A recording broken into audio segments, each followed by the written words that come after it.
hemos aprendido a tomar buenas decisiones con tu sabiduría, a elegir el mejor camino con tu conocimiento, a reinventarnos con tus ideas.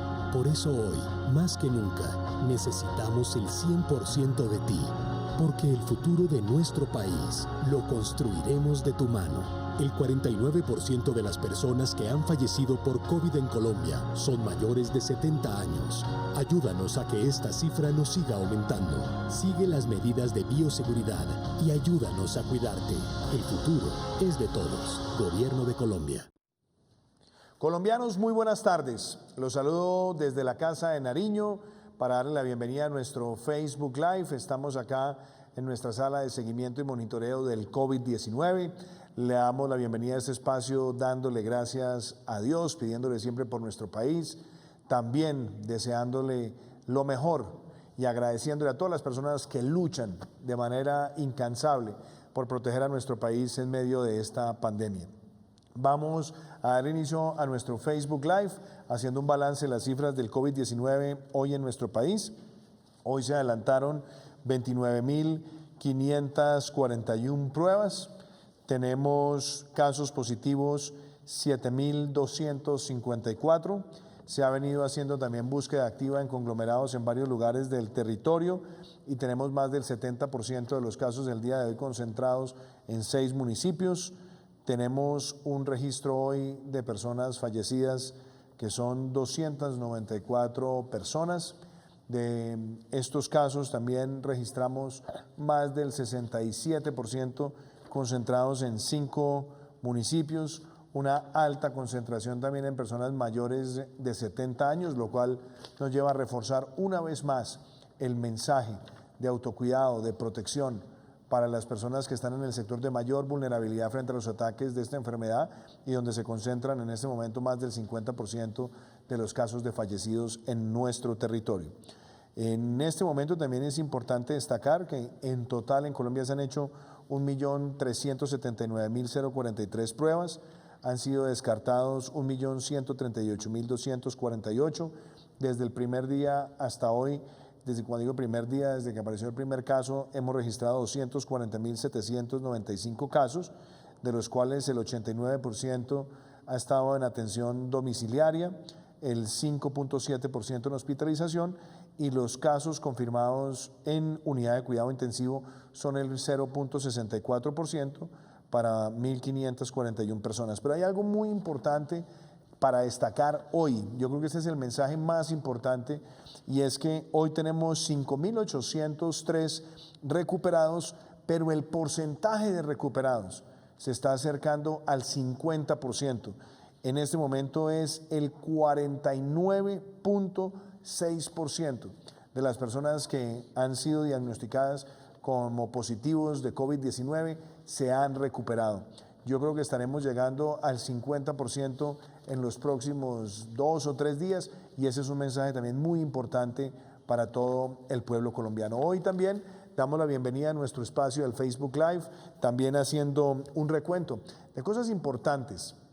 Hoy, por ejemplo, estamos conmemorando el aniversario de la ciudad de Santiago de Cali. Son 484 años y quiero enviarle un mensaje lleno de afecto a todos los habitantes de nuestra Sultana del Valle, saludar también al señor alcalde, a Jorge Iván Ospina y también desearle siempre lo mejor a la comunidad que ha estado enfrentando con muchísima disciplina todo lo que ha sido este embate de la pandemia del COVID-19. Y hoy también tenemos un día muy especial, porque hoy es el Día de la Mujer Afrocolombiana. Nos sentimos muy orgullosos que 3 mujeres afrocolombianas estén en nuestro gabinete: la ministra de Cultura, Carmen Inés Vázquez, de Buenaventura; la ministra Mabel Torres, de Vallasolano, una mujer chocuana comprometida con el impulso de la ciencia y la tecnología; nuestra viceministra de Trabajo, la doctora Lidia Chávez, que viene de Tumaco; 3 mujeres afro ejerciendo liderazgo y muchas otras mujeres también de nuestra costa pacífica que están en distintos lugares de la administración pública, también mujeres afro en nuestra costa atlántica. Así que a todas un reconocimiento por ese esfuerzo y quisiera que hiciéramos un homenaje todos en nuestras casas por esa mujer afrocolombiana y para ello quisiera que vieran este video. Desde el 25 de julio de 1992 se conmemora el Día Internacional de la Mujer Afrodescendiente, que también se conoce como el Día de la Mujer Afrolatina, Afrocaribeña y de la Diáspora, porque un grupo de mujeres afro de 32 países de América Latina se reunieron y alzaron sus voces para exigir un mundo libre de racismo desde la perspectiva de género. El Ministerio del Interior y la Dirección de Comunidades Negras, Afrocolombianas, Raizales y Palenqueras exaltan el aporte social, económico y cultural de la mujer afrodescendiente al desarrollo de nuestro país y a la construcción de una nación pluriétnica y multicultural. Ministerio del Interior. Bueno, entonces vamos a dar inicio a las preguntas de los ciudadanos que nos han llegado a través de las redes y a través de videos. Vamos a ser muy concretos en las respuestas. Hoy me acompaña en nuestro Facebook Live el ministro de Salud, Fernando Ruiz, que llegó del Caquetá, donde estuvo también haciendo los puestos de mando unificado, el control y el seguimiento a la epidemia en el departamento del Caquetá. Así que empecemos con las preguntas de ustedes, los ciudadanos. Mi nombre es Juan Sebastián Céspedes y me gustaría saber qué están haciendo en estos momentos para identificar los casos positivos de COVID más fácilmente. Juan Sebastián, muchas gracias por esa pregunta. Desde el mes de marzo hasta hoy se han fortalecido las capacidades y esas capacidades que implica, por un lado, que el país ha ido creciendo de manera acelerada en el total de pruebas PCR. Nosotros somos el segundo país de América Latina que más pruebas PCR ha realizado en términos agregados y hemos estado entre el tercero y el cuarto lugar cuando se hace la conversión por millón de habitantes. Países como Panamá, Uruguay, con menos de 6 millones registran más alto en número de PCRs por millón de habitantes, obviamente con una cantidad muy inferior a la nuestra, pero por población obviamente tienen una tasa distinta, pero nosotros seguimos creciendo y adicionalmente se han fortalecido las redes de laboratorio. Hoy tenemos más de 90 laboratorios que están integrando esta red, que están haciendo pruebas, también con el uso de tecnología y con el monitoreo de información detallada, con el seguimiento que se hace diariamente con las secretarías de salud, con los CRUE, donde nosotros estamos mirando urgencias y emergencias y estamos haciendo seguimiento a dónde están los casos activos y los conglomerados. Eso nos permite también identificar, y lo que ha sido la estrategia PRAS, una estrategia que desde el primer día está relacionada con pruebas, con rastreo, y ahí también se han fortalecido en las regiones capacidades de seguimiento donde se le hace un monitoreo a los contagios o contactos, para ser más precisos, que han tenido las personas que marcan positivo, y todo esto nos ayuda a tener más información. Y justamente es esa información y el uso de la tecnología lo que nos permite hoy tener intervenciones focalizadas, regionalizadas con conglomerados. No sé, Fernando, si quieres agregar algo más. No, presidente, yo solo agregaría también la acción de las EPS. Hoy en día ya más del 60% de las pruebas son realizadas directamente por las EPS, y esa acción que hacen ellas de rastreo e identificación de contactos desde las personas que tienen afiliadas también apoya todo este proceso. ¿Qué otra pregunta tenemos? Tenemos una pregunta graficada. Nos dicen: buenos días, señor presidente. Mi pregunta es sobre lo que el señor ministro de Salud dio a conocer, que las EPS no harán una segunda prueba. Esta nos la manda Alberto Ríos Toscano. Alberto, sobre esta pregunta, importante es que entendamos cuál es el mensaje.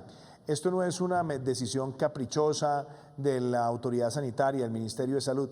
Esto ha sido un consenso al cual se ha llegado también internacionalmente y que ha tenido el aval de la Organización Mundial de la Salud y la Organización Panamericana de la Salud, que básicamente, ¿qué dice? Que si una persona da positivo y es una persona que es asintomática o que tiene síntomas leves, después del día 14 no hay que practicarle una segunda prueba. Por supuesto, también el mensaje que se le da a la ciudadanía también es claro. Si la persona es asintomática o si la persona tiene síntomas leves y después del día 14 presenta síntomas, por supuesto lo que esperamos es que la persona también notifique, pero si la persona se mantiene en esa condición de asintomática o síntoma leve, en 14 días se asume que allá hay un proceso de recuperación. No sé, Fernando, si también sobre eso quisieras agregar algo más. Sí, presidente, frente a la pregunta de Alberto, lo más importante, lo que estamos recomendando primero es, si hay sintomatología, aún sin prueba, tenemos flujo nasal, fiebre, dolor de cabeza, malestar general, En el momento en que estamos, donde hay epidemia de COVID, lo ideal es, lo que estamos recomendando es que la persona inmediatamente haga aislamiento preventivo obligatorio con su familia, que se encierre en su casa, en su vivienda, para poder reducir la tasa de contagio. Una vez se efectúe la prueba, esa prueba es diagnóstica, se hace el diagnóstico, es positivo, muchas veces ni es necesario hacerle prueba a los demás integrantes de la familia porque es claro que si están sintomáticos de COVID, lo que procede es todo el manejo médico, el diagnóstico clínico, el manejo clínico, y una vez pasan los 14 días, si hay síntomas leves o no hay síntomas, simplemente no es necesaria la segunda prueba. ¿Qué otra pregunta tenemos? Buenas tardes, señor presidente Duque. Mi nombre es Sergio Sanz, médico especialista en cirugía general. Quisiera saber qué gestiones se están haciendo a nivel gubernamental para adquirir la vacuna contra el COVID-19 una vez esté disponible y si se podría obtener de forma oportuna. Muchas gracias. Sergio, muchas gracias por esa pregunta. Yo la contestaría con 3 elementos. Primero, hemos venido trabajando con la Organización Panamericana de la Salud, con la Organización Mundial de la Salud, para que nosotros tengamos el trabajo regional una vez se pueda desarrollar una vacuna que esté certificada a través de los mecanismos de universalización y dispersión de la Organización Panamericana, que nosotros estemos allí. La segunda, hemos venido trabajando también con otros proyectos, aproximándonos a ellos, a proyectos de carácter corporativo y algunos proyectos de carácter investigativo, donde nuestro objetivo es, primero, que Colombia pueda ser un país para desarrollar pilotos sobre esas vacunas, y segundo, que nosotros también estemos en la lista de dispersión de los primeros países que pueda acceder a ella.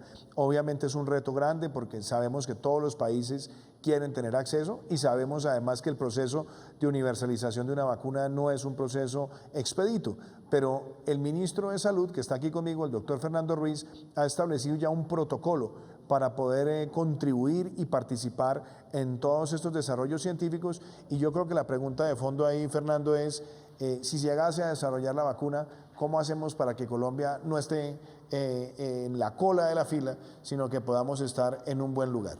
Los países de desarrollo medio del mundo están generando un mecanismo que se llama el mecanismo COVAX, mediante el cual se van a actuar como grupo para adquirir la vacuna y tener mayor acceso y nivelar un poco la competencia que puede haber con los países más desarrollados.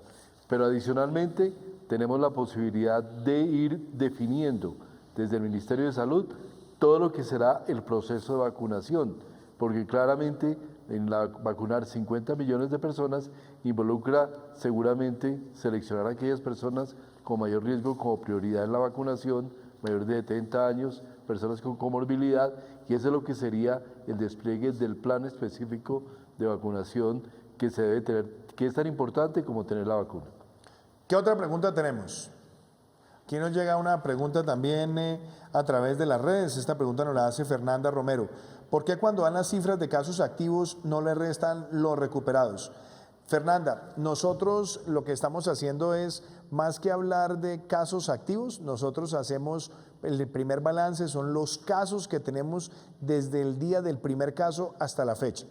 Sobre esa cifra, que es la cifra global, nosotros también siempre damos la información sobre la cifra de recuperados. Entonces, para ser, por ejemplo, precisos, nosotros teníamos en los casos positivos desde el primer día hasta hoy registrados 240.795. Y hablamos también de la cifra de recuperados, que son 119.667, lo que quiere decir que el 49.6% de las personas se han recuperado, y esa resta entre el número de casos registrados desde el primero hasta hoy, restándole el número de recuperados, nos da el caso de activos. Y de pronto lo que voy a empezar a mencionar día a día también es el balance que nos da de casos activos esa resta. Pero nosotros consideramos que por transparencia en la información siempre es importante dar el caso consolidado, el número de recuperados, y vamos a empezar a emplear de manera frecuente el número de casos activos. Es importante siempre utilizar la totalidad de la información por transparencia con los ciudadanos y por transparencia en los datos. ¿Qué otra pregunta tenemos? Señor presidente, buenas tardes. Mi nombre es Lina Panteves y quiero saber cómo determinarán de ahora en adelante que un paciente está recuperado. Fernando, yo creo que esa pregunta te la quiero dejar a ti como autoridad también sanitaria.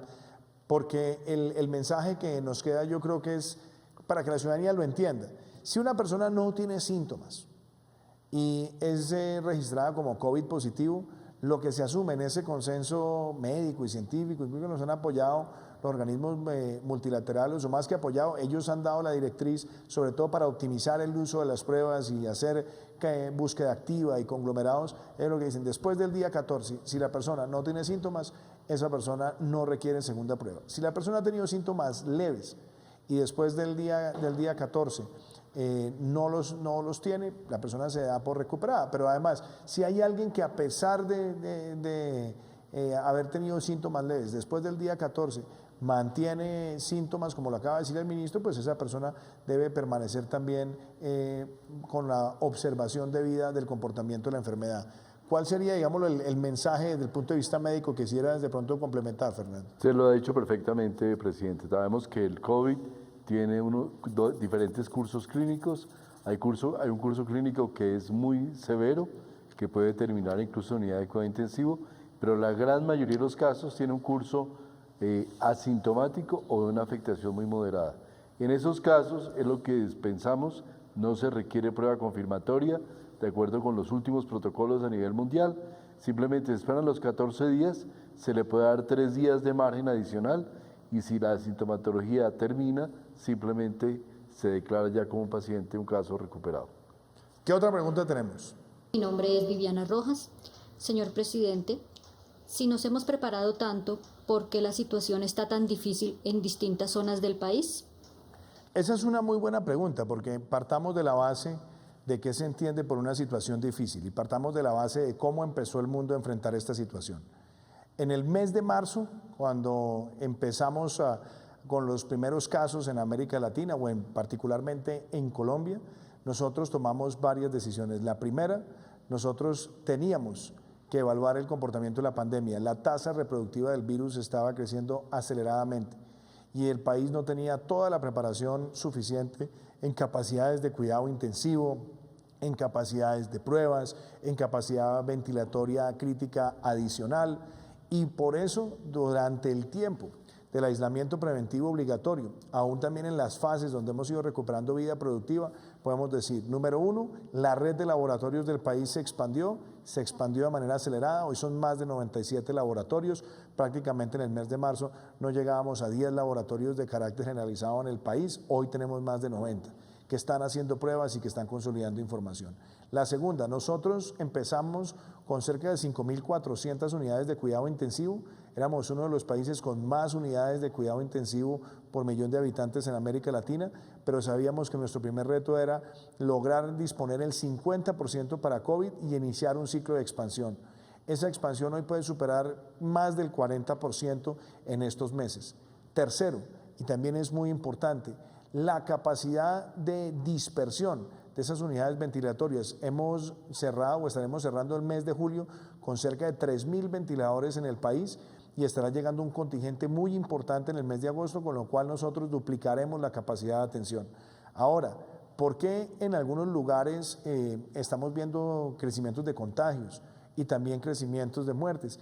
Pues en la medida en que nosotros reconocemos como sociedad, número 1, que este virus va a estar con nosotros por lo menos un año más, que no hay vacuna y que las personas que tienen el virus no desarrollan inmunidad, nosotros tenemos que asumir algo con mucha claridad, y es que para ninguna sociedad estar confinado de manera indeterminada es viable, ni es sostenible, ni tampoco resuelve ninguno de los problemas crónicos en términos de salud, porque en la medida en que hay más interacción siempre va a haber riesgos de contagio. Lo importante es que el país ha avanzado en la cultura del uso del tapabocas, el distanciamiento físico, el lavado de manos, y la tasa reproductiva del virus, comparada con otros países, en el caso nuestro, ha tenido un comportamiento favorable. La tasa de letalidad nuestra puede ser del orden del 3.4%, que también es inferior a la de otros países. El número de muertes por millón que registra Colombia con el de otros países también nos permite vernos con optimismo, no con triunfalismo. Y la otra cosa que quiero también decir, las capacidades se han expandido y tenemos hoy información y tecnología suficiente para encontrar los puntos de focalización para hacer controles epidemiológicos. Yo no sé, Fernando, si algo adicional quisieras decir. No, yo, presidente, no podría agregar nada más, ¿no? ¿Qué otra pregunta tenemos? Creo que tenemos una pregunta graficada. Aquí nos la manda Juan Sebastián.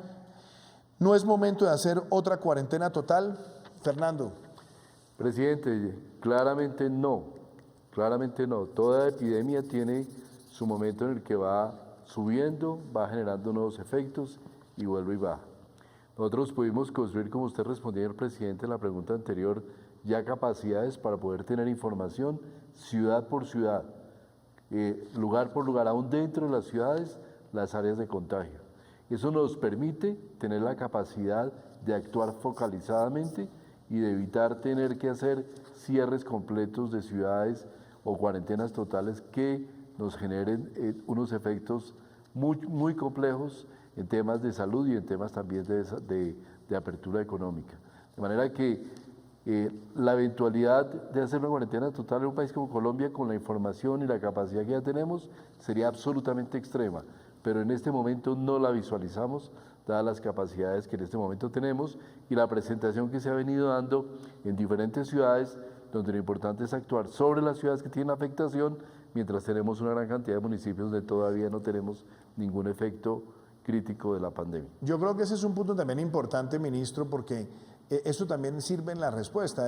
Tenemos muchos lugares del país, muchos municipios del país que después de más de 130 días no han registrado un caso. Vemos otros municipios donde no han tenido un caso en 3 semanas, vemos otros donde es mediana la tasa de contagio y otros donde hay mayor expansión. Entonces, las intervenciones se han venido haciendo regionalizadas, focalizadas y también de la mano de las autoridades locales. ¿Qué otra pregunta tenemos? Buenas tardes, señor presidente. Mi nombre es John Valencia y quería preguntarle qué debemos hacer los colombianos para que las EPS nos garanticen la atención en telesalud. John, muy buena pregunta. Yo quiero también en esto decir que en estos 4 meses hemos dado un salto desde el punto de vista regulatorio, desde el punto de vista normativo, para impulsar la telemedicina en el país. Obviamente estamos lejos de estar en la excelencia, obviamente estamos lejos de compararnos con los servicios de telemedicina en los países más desarrollados, pero creo que el proceso de avance ha sido un proceso importante y también, ministro, me gustaría de pronto que le contáramos a John cómo va esa experimentación con las EPS en los servicios de telemedicina. Sí, presidente. John, es muy importante tu pregunta.